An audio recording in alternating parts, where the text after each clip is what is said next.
You're not in love, you're emotionally addicted. You know what is terrifying? Realizing you are not fighting for love anymore. You are fighting for your next emotional fix. Think about that for a second. Why do some people become impossible to forget? Even after the disrespect, the confusion, the emotional exhaustion. Why can someone who damaged your peace still feel more emotionally irresistible than someone who treats you well? That contradiction deserves attention, because love is supposed to make leaving difficult. But addiction does too, and most people do not know the difference while they are living inside it. You keep checking your phone, replaying conversations, craving one message, one sign, one moment of warmth that makes everything feel okay again. You know the relationship hurts you. Part of you knows that clearly. And yet, you still want it, still miss it, still feel pulled toward it. Why? Because some relationships do not survive because they are healthy, compatible, or deeply loving. They survive because your nervous system learns to depend on the emotional cycle, the anticipation, the uncertainty, the relief, the validation, the emotional high that arrives after emotional deprivation. That pattern can feel incredibly similar to love. Dangerously similar. And that is why this conversation matters. Because not everything that feels impossible to release is a soulmate connection. Not everything that feels intense is intimacy. Not everything that feels consuming is love sometimes. You are not attached to the person. You are attached to what your brain experiences when the pain temporarily stops. Today, we are exposing the hidden signs that what you are calling love might actually be emotional addiction. And the first sign may completely change how you understand the person you still cannot let go of, because you may not be missing them. You may be missing the relief. You don't miss the person, you miss the relief. This may be one of the most uncomfortable truths about emotional addiction, because it challenges the story people usually tell themselves. I miss them because what we had was special. I miss them because nobody made me feel that way. I miss them because I still love them.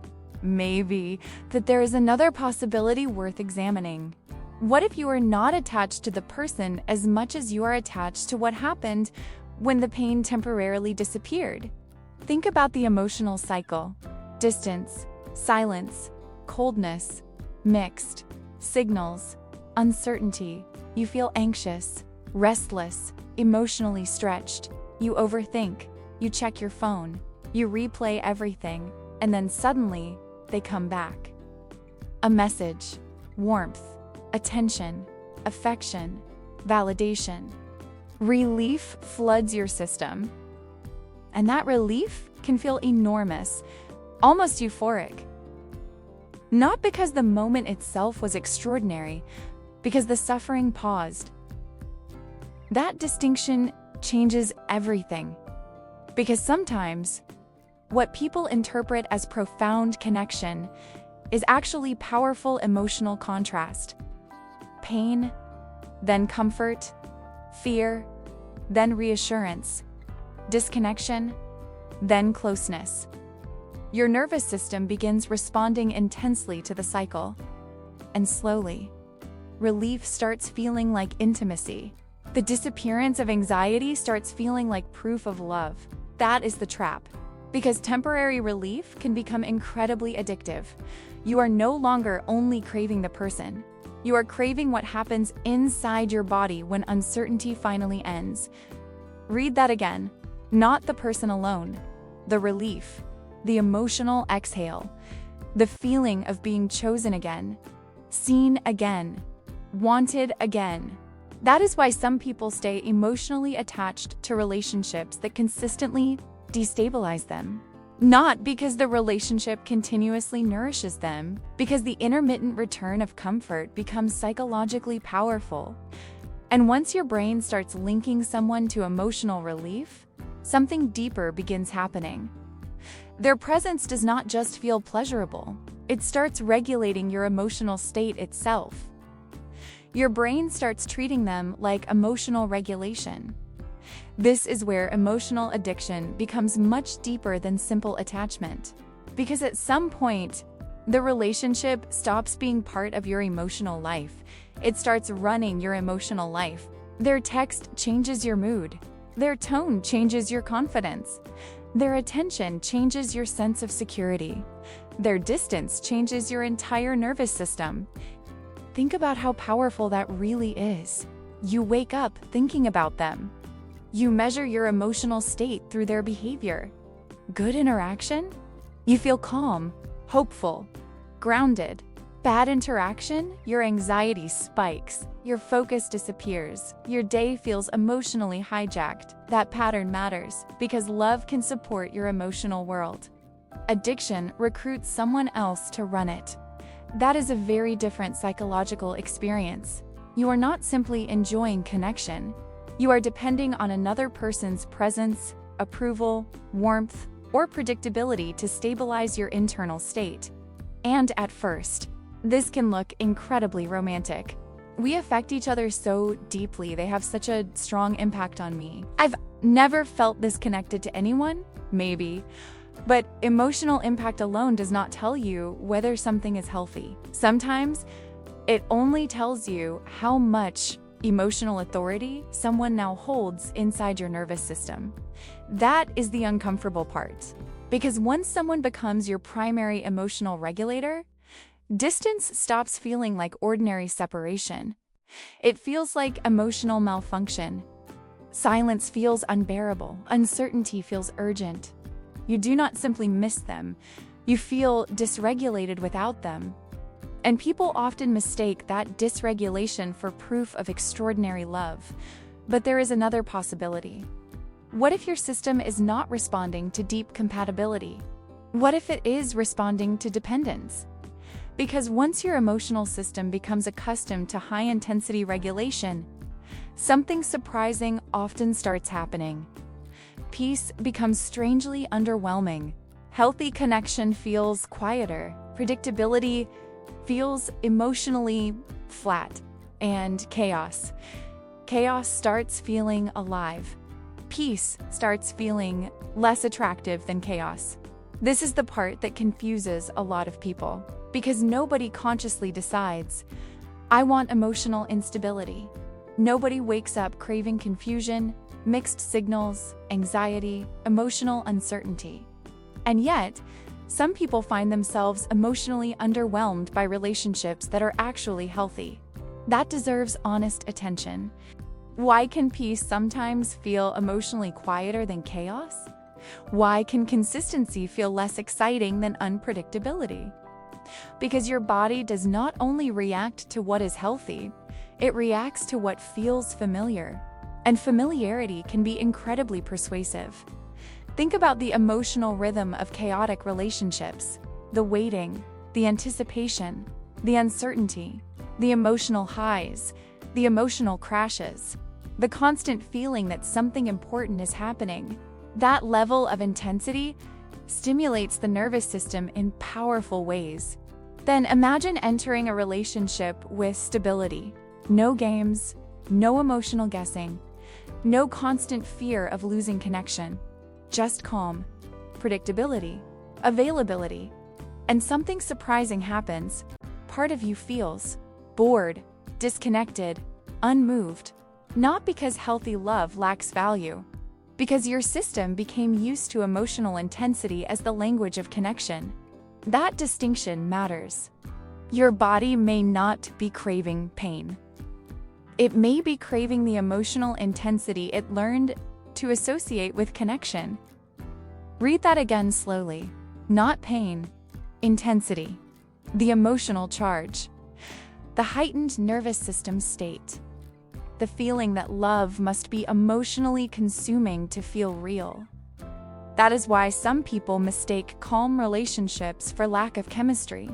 They say, it feels different. Something is missing. There isn't the same spark. Maybe. Or maybe the missing ingredient is emotional volatility.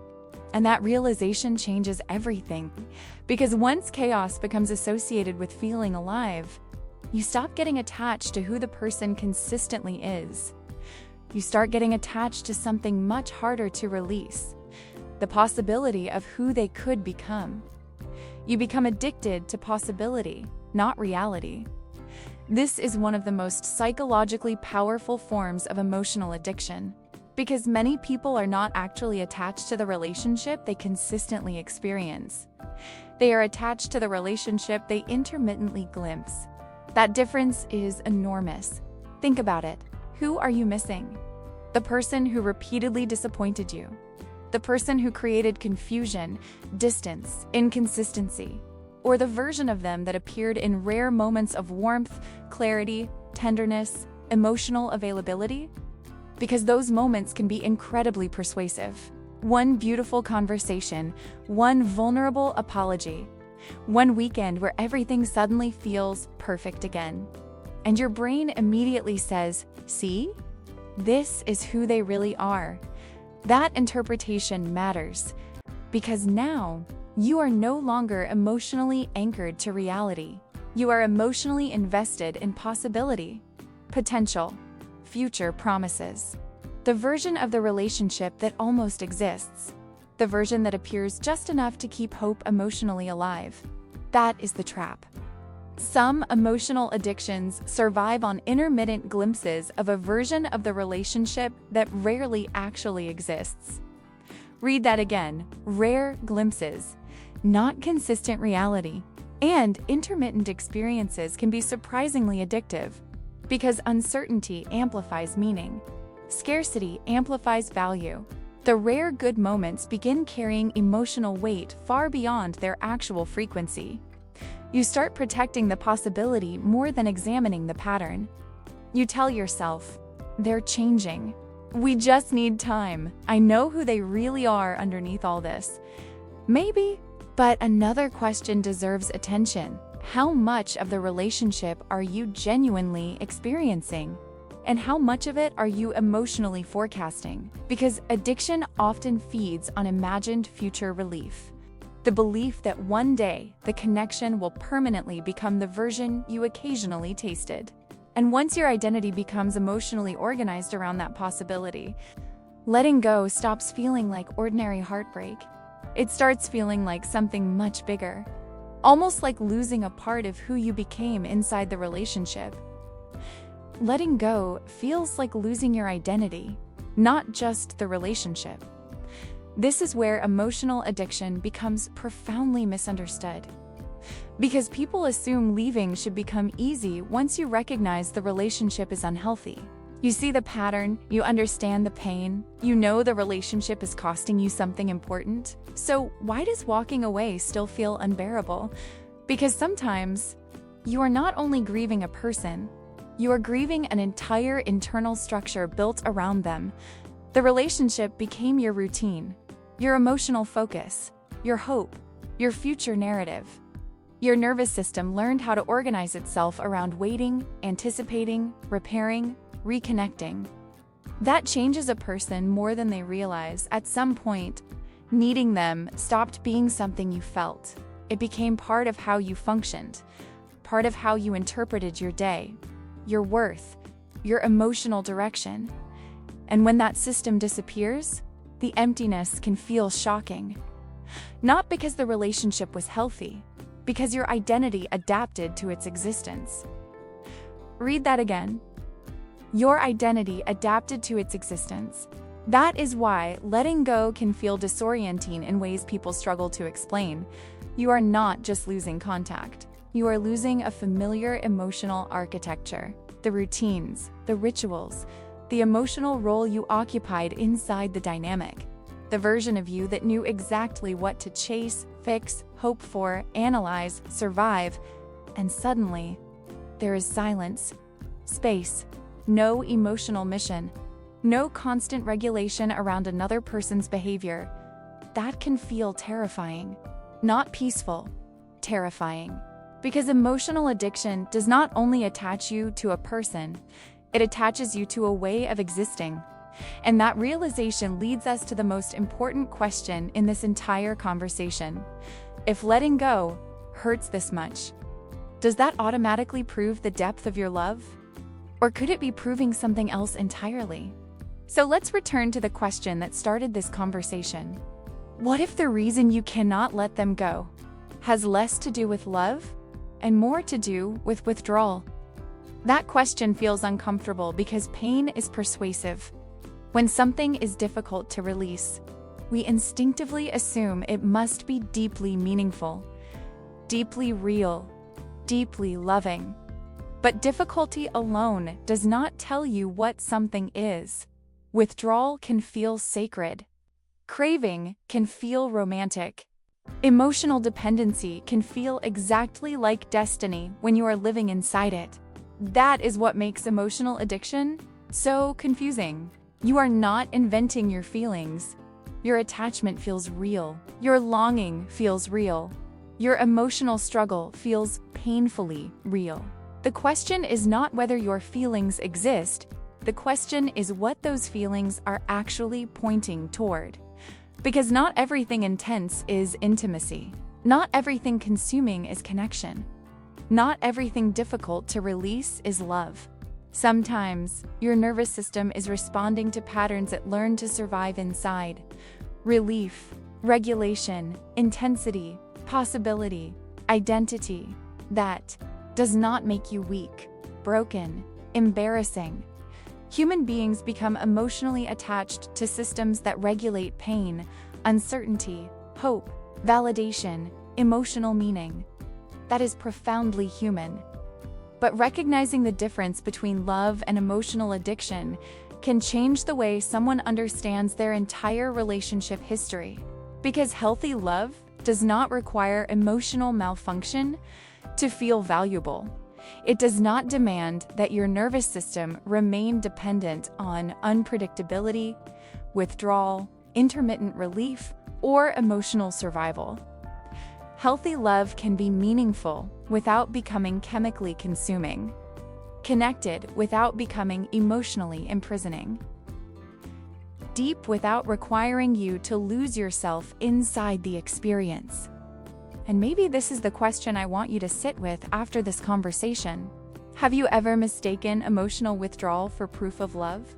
Have you ever believed your inability to let go automatically meant the relationship was extraordinary?